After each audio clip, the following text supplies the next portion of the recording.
My heart raced, my palms damp with anticipation and a hint of fear. As I stood on a crisp autumn train platform, the air tinged with the scent of fallen leaves, I realized I was about to cross into North Korea, a place so often spoken about, yet so rarely seen. With just a small bag, a notebook, and $500 to my name, I set out with a single goal: to see life beyond the headlines, to witness the reality behind the stories I'd heard. The train rolled forward, its rhythmic clatter echoing in my chest, each mile taking me deeper into a world shrouded in secrecy and mystery. Out the window, endless fields and quiet villages slipped by, people on bicycles moving along dusty roads, their lives unfolding in fleeting glimpses. My guides had already explained the rules: no wandering off, no photos without permission, and always stay close. Every step would be watched. My limited budget meant I'd have to live simply, eat local food, and observe daily life as closely as possible, blending in as much as I could. This wasn't about luxury or comfort, it was about connection, about understanding people whose stories rarely reach the outside world. The train finally arrived in Pyongyang. The platform was nearly empty, the air strangely quiet, as if holding its breath.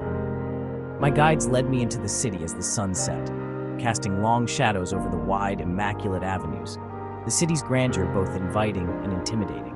I took a deep breath, feeling the weight of the moment. My journey had truly begun, and there was no turning back. I was here, in the heart of North Korea, ready to listen, to observe, and to learn from every encounter. The city awaited, its stories hidden behind grand facades and monumental architecture, each building a silent witness to history. With each step, I felt the weight of the unknown pressing in, but also the thrill of discovery. My $500 would be my passport to understanding, a tool not just for surviving, but for truly experiencing this place. I was determined to find the small, everyday moments that define a place: the laughter, the routines, the quiet resilience. The first step was taken, and the path ahead was completely unknown, every corner holding a new possibility. I was a guest in a world few outsiders ever see. The adventure had begun, and I was ready to embrace whatever came next. Pyongyang was immense, with wide, spotless streets and monumental buildings. There was a stillness, no traffic jams, no ads, just the hum of trolley buses and quiet conversations. People tidied gardens and swept pavements, a collective effort to keep the city pristine. My guide, Miss Kim, pointed out the Juche Tower, her pride unmistakable. The pastel buildings gave the city a dreamlike quality.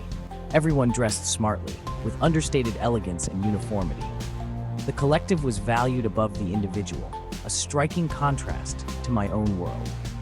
As dusk fell, the city glowed, monuments lit up against the night. My $500 felt less like a limitation and more like a passport to hidden stories. I was here to look beyond the facades and find the human moments. Pyongyang was a place few outsiders get to see, and I was determined to see it with humility. I woke to the sound of patriotic music drifting from public speakers, Pyongyang's unique alarm clock that signals the start of a new day for everyone in the city. The melodies echoed through the quiet streets, blending with the soft light of dawn and setting a tone of unity and purpose. From my window, I watched as people began to emerge, moving with a sense of purpose and routine. There was a quiet determination in their steps, as if each person knew exactly where they needed to be. Workers gathered in open squares for morning exercises, their movements perfectly synchronized. The city seemed to move in unison, a living organism waking up together. I joined my guide, Mr. Pak, for a walk in a local park, eager to experience the city's morning rituals firsthand and see how locals started their day. Elderly men played intense games of chess, while women chatted and laughed on benches nearby. Despite my presence as a foreigner, no one paid me much mind. They were absorbed in their own routines. Parks, Mr. Pak explained, were true social hubs, places where neighbors gathered to connect, share stories, and build community bonds that lasted a lifetime. We passed a school where children in bright red scarves sang songs about their country, their voices ringing out with pride and innocence. Their faces beamed with joy, reflecting a sense of belonging. Watching them, I couldn't help but wonder about their dreams and hopes for the future, seeing them simply as children, full of potential, curiosity, and possibility. People queued patiently for the trolley bus, standing in neat lines. Order and discipline were visible everywhere, from the bus stops to the crosswalks.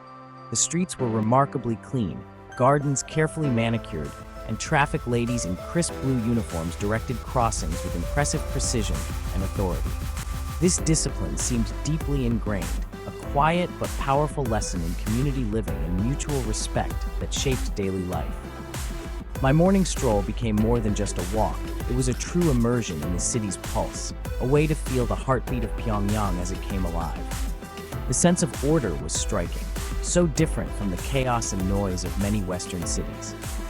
Here, tranquility and structure seemed to define the urban environment. I felt like both an observer and a participant in the city's rhythm, blending in with the locals as I walked and observed their daily routines. These small, everyday moments, smiles exchanged, greetings shared, revealed the true heart of daily life in Pyongyang. Pyongyang's mornings, I realized, were a window into its soul, a glimpse of a city defined by unity, discipline, and quiet hope. Food is a universal language, and my limited budget led me to seek out simple, local restaurants where everyday North Koreans gather to eat. These humble spots, often tucked away on quiet streets, became my window into daily life. My first meal was Pyongyang cold noodles, naengmyeon, served in a chilled, tangy broth that was both refreshing and surprisingly complex. The noodles, thin and chewy, were unlike anything I'd tasted before. Miss Kim, my guide, showed me how to add just the right amount of vinegar and mustard, sharing a piece of her culture and family tradition with me. Her careful instructions made the meal feel special. Sharing this meal created a bond between us. We talked about our families, our favorite foods, and the memories certain dishes brought back. Laughter and stories flowed as easily as the tea. Later, at a bustling food market, I wandered among stalls overflowing with fresh vegetables, barrels of spicy kimchi, and the lively sounds of haggling shoppers. The air was filled with the aroma of street food and the energy of daily commerce. I bought a savory pancake, pajeon, from a street vendor and shared it with Mr. Pak, a local I just met, on a busy street corner. The simple act of breaking bread together made us feel like old friends. In that moment, surrounded by the city's sounds and faces, I felt truly connected to Pyongyang and its people, as if I belonged there, even if just for a day. Food broke down barriers, reminding me of our shared need for nourishment, comfort, and joy. Around the table, differences faded and laughter brought us together. The market was vibrant and alive, a world away from the silent, imposing monuments that dominate the city's skyline. Here, life pulsed with color and conversation. Here, real life happened. Families buying daily provisions, neighbors chatting and exchanging news, children tugging at their parents' sleeves for a treat. My culinary journey through these markets and restaurants taught me more than any book or documentary ever could. Each meal was a lesson in history, resilience, and hospitality. Eating simply, I experienced not just the city's flavors, but also its warmth and generosity, offered freely by strangers who soon became friends. Meals became moments of connection, not just sustenance. Every shared dish was a bridge between cultures, a chance to listen and to be heard. My $500 bought more than food. It bought understanding, memories, and a sense of belonging in a place so often misunderstood. Through food, I found the heart of North Korea, a place where kindness is served at every table, and every meal is an invitation to connect. Riding the Pyongyang metro was unforgettable. Descending deep underground, I entered a world of chandeliers, marble pillars, and revolutionary murals. Each station was a work of art, telling stories of national pride. The train itself was modest, filled with commuters, mothers, students, elderly men reading newspapers. People were quiet, sharing the space with a sense of community. For a few cents, I traveled among locals, seeing the city up close. The contrast between the opulent stations and the simple daily commute was striking. It was a journey through art, history, and daily life, all beneath the city's surface. Even in routine, there was extraordinary beauty. The metro revealed the contrasts and connections of Pyongyang. It was a living museum, and I was part of it, if only for a moment. Beyond the monuments, I wanted to see real life. In residential areas, pastel apartment blocks stood in neat rows, laundry hanging from balconies. Children played in courtyards, laughter echoing between buildings. On a cooperative farm, I saw farmers working together, proud of their self-sufficiency. University students studied by the river, their hopes and anxieties universal. These ordinary moments were the most precious: children's games, students' dreams, farmers' pride. North Korea is more than parades and politics. It's a place of daily routines and shared humanity. Seeing this normality challenged my preconceptions and deepened my understanding. At the Monjongdae Children's Palace, I saw the city's most talented children at work. They practiced calligraphy, music, and science, their creativity on full display. The highlight was a dazzling musical performance, children playing instruments, singing, and dancing with infectious energy. Their discipline and joy were unmistakable. After the show, a little girl pinned a flower on my jacket, her pride shining through. In that moment, politics faded away. I saw only talented, hopeful children. These children are raised to be the pride of their nation, their talents nurtured from a young age. I left with respect for their hard work and an image of 1,000 smiling faces.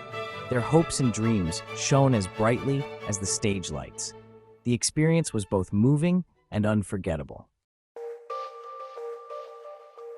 Some truths in North Korea are not hidden, but are still hard to grasp. There's no internet as we know it, just a closed national intranet. The outside world is distant, and information is tightly controlled. Reverence for the country's leaders is absolute, their portraits everywhere, their images worn over hearts. All media is state-controlled, reinforcing a single national story. These realities are normal for locals, shaping a unified consciousness. For outsiders, it's a powerful lesson in perspective. North Korea's reality is self-contained, its unity built on a singular narrative. It made me question my own assumptions and see the world through a different lens. As my journey ended, I counted the little money left from my $500. It had bought me experiences, conversations, and a new perspective. My goal was never to judge, but to see and understand. North Korea was no longer just a headline, it was a place of real people. On my last night, I thanked my guides for their kindness. Miss Kim asked me to tell people that North Koreans are good people who love peace and family. Her words were simple, but they carried weight. As my train left Pyongyang, I thought of the faces and stories I'd encountered. They showed me discipline, pride, and community, both alien and familiar. My journey taught me that empathy begins with curiosity and listening. The world is full of places we don't understand, but we should try to connect. I left with more questions than answers, but also with hope. Hope that more stories can be shared and hidden worlds can become a little less hidden.